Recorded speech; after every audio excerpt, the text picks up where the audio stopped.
So Sean, I asked this of the others, but it's 35 years after the first Friday the 13th came out.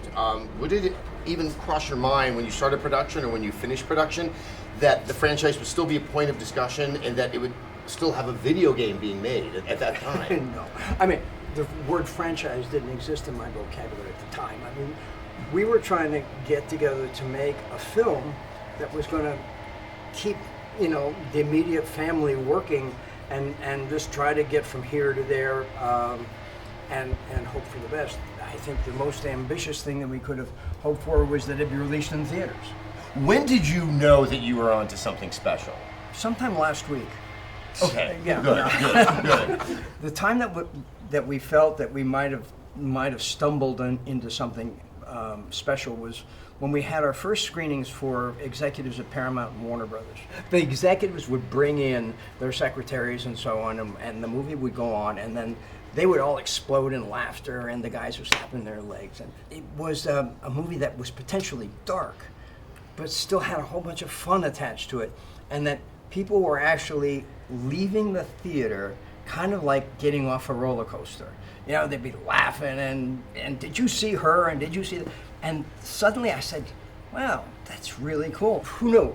I mean, there was absolutely no precedent for a little movie with no stars and not much of a plot, all of a sudden taking center stage and becoming a nationally released movie.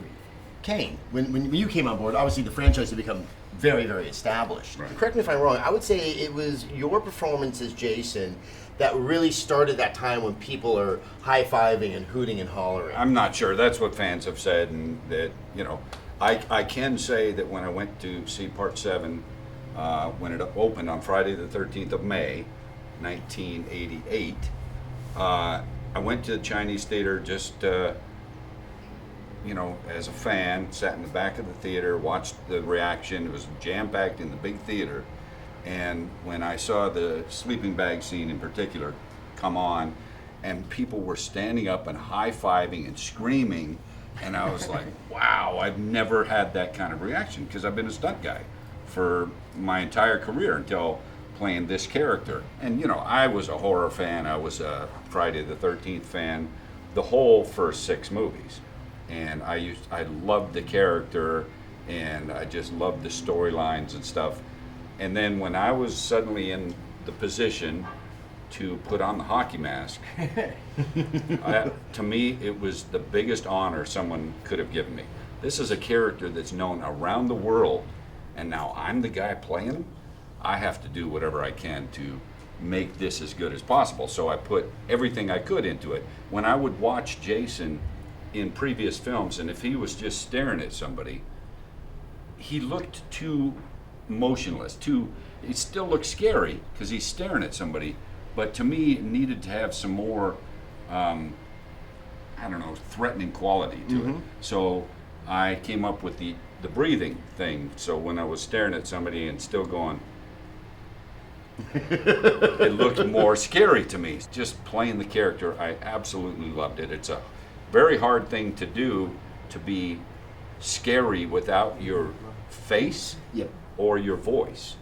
2 huge tools that an actor uses to be threatening. When you watch that film, Jason feels completely different to me whenever I compare those to others, because it was the first time that it felt like there was a real, and I hate to use the word personality because that sounds happy. It's not. but there was something brought to the screen there that was more visceral and felt far more brooding and scary to me as an audience as an audience member watching Kane's performance. That for me it was absolutely no brainer. That I'm like, I want that in the game. We were talking through motion capture and how we were going to do those pieces, and I was like, yeah, and we'll get a few motion capture actors in there, and Kane's like, whoa.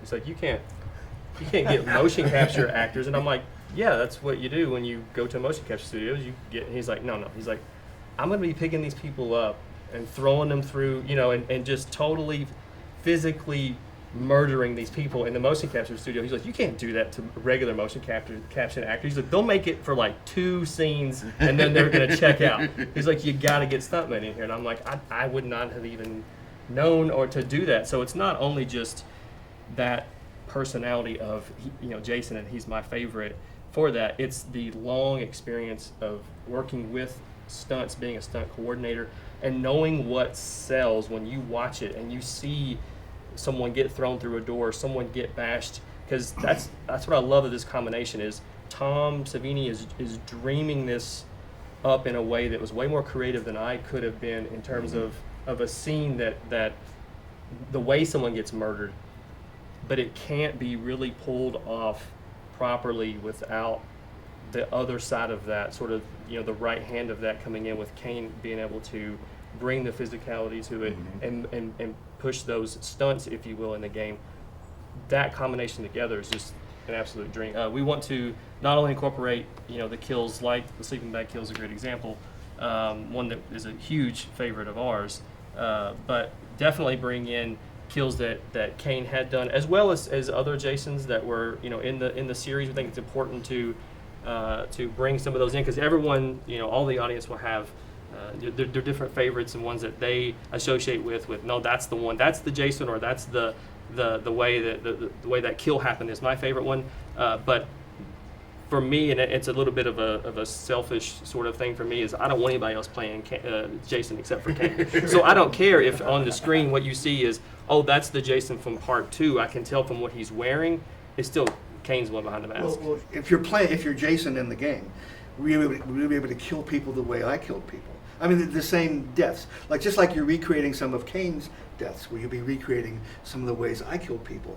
Yes, absolutely. It's having you right there too, saying, well, now actually, this is exactly how we did this in real life, and that actually brings a lot of interesting ideas and innovation whenever those pieces. I wish I could have done more, or I wish I could have done more at the time, and now's the chance to do it.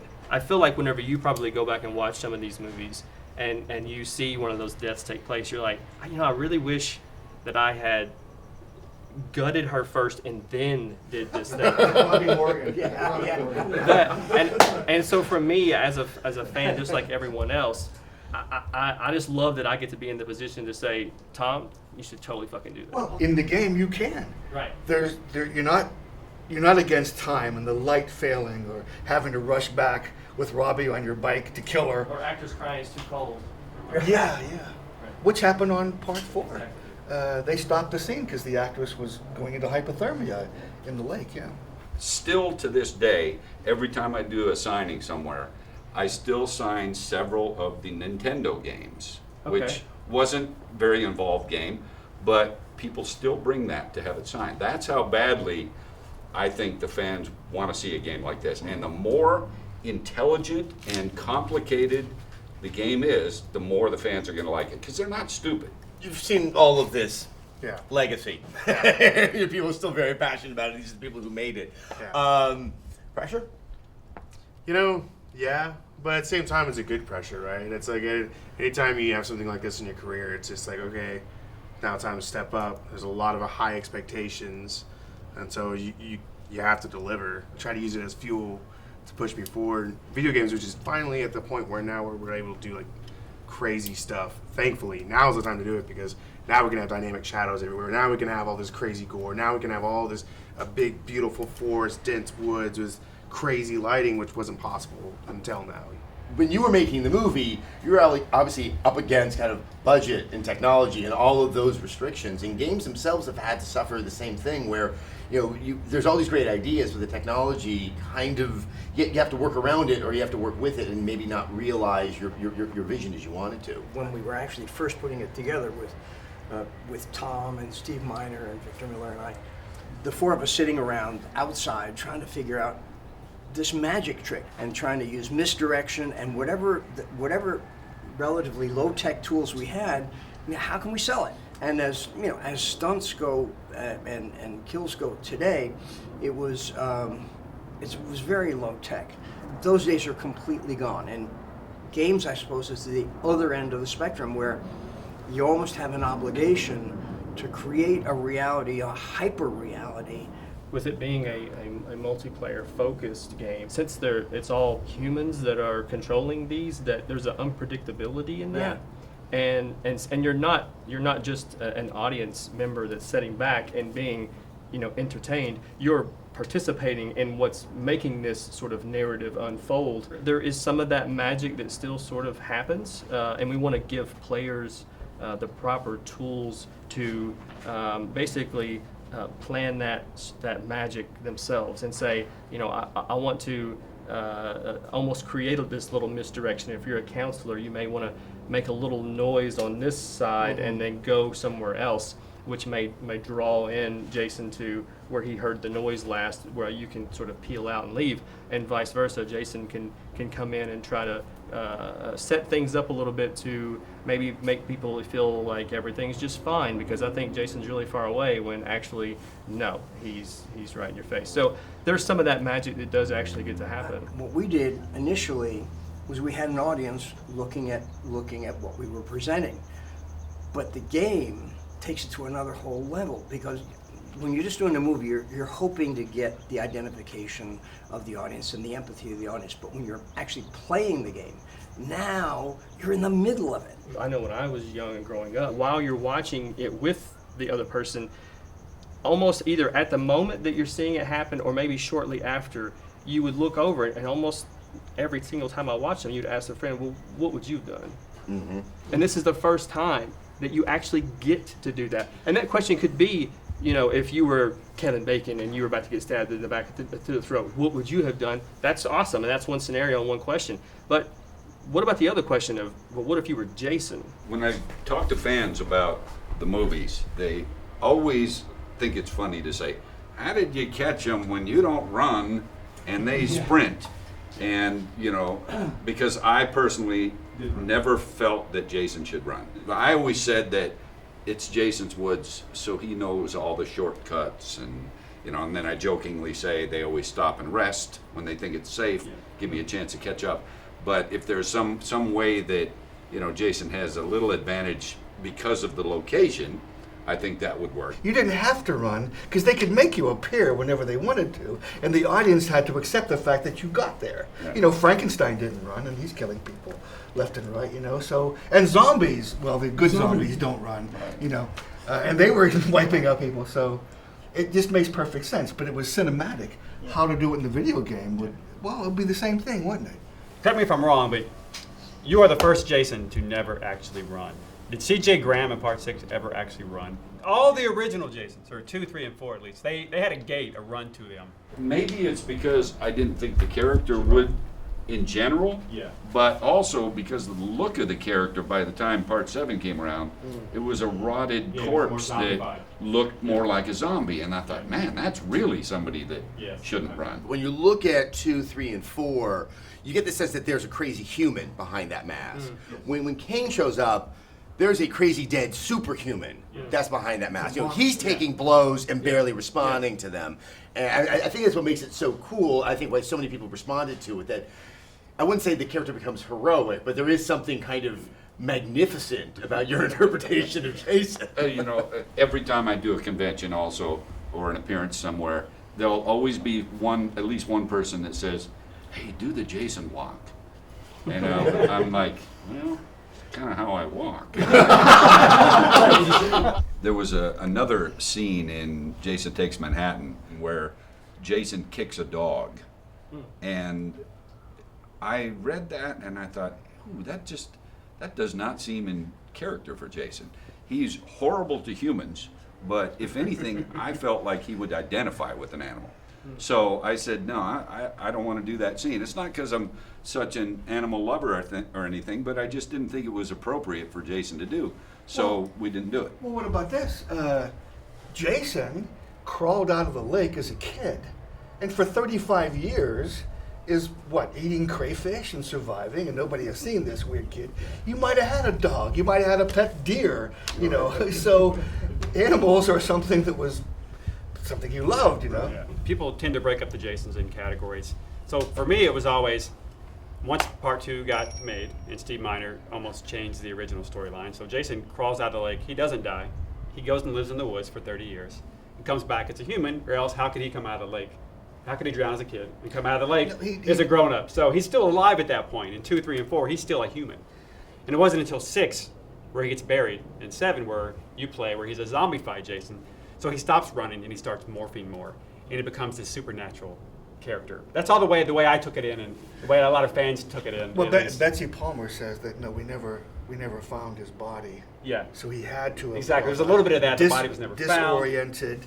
You know, So it's an and interesting everything. take that a lot of people don't really know. They assume Jason drowned because they read about it, and they just think it is fact, whereas it really has never been talked about much. As you point out in the first, in 2, 3, and 4, you start to develop some logical inconsistencies, and I think that the wise choice was made basically around the time that Kane started playing the role. Is that Jason was a force, this sort of negative icon that couldn't be understood any more than you could understand the shark in Jaws. Dream logic, that when you see it, it feels right, but it may not be logical. When you guys were talking earlier about how people used to go back to the first movie just to watch the reactions of their friends. When I take a picture with somebody, I choke them because I tell them every single time, I said, I'm going to choke you, right? I'm going to really do it. Yeah, fine. And I do it. And I do it hard. I got And firsthand- probably not a wise thing to keep doing. Eventually it'll backfire on me. But the point being, I'll see people at a convention, take a picture with them. Next year, if I'm at the same convention, they'll bring their friends and say, hey, take a picture with them. They can't wait to watch. Because to a lot of people, you are a famous monster. Watching a Friday the 13th movie with you would be like watching The Creature from the Black Lagoon with Ben Chapman or Rico Browning. Famous monsters, so it would almost be like an honor. And I don't know if this was a story you told me, or it could have been in a video that I may have watched, but when you were filming Manhattan, and you would, of course, there's many breaks all the time whenever you're in the shoot, that I think you had walked over to the side to maybe just kind of catch your breath, and you had sat down and you're in Times Square. Do you recall this part where no cameras are on you, you're just sitting there, and there is a sea of people that are trying to see this being shot. Right. And you're in full Jason regalia. Right. And you're just sitting like this. Over here's the crowd, and you just gave them one of these. And they just blew up. I mean, the whole crowd. It was... That's exactly what I did. I would never took the mask off in between takes because I didn't want to ruin the illusion. And if I just looked over at the group, they started going nuts. One girl came out on the road and started doing this. It was ridiculous, and it was so much fun. And I wished we had shot the whole movie there. Mm-hmm.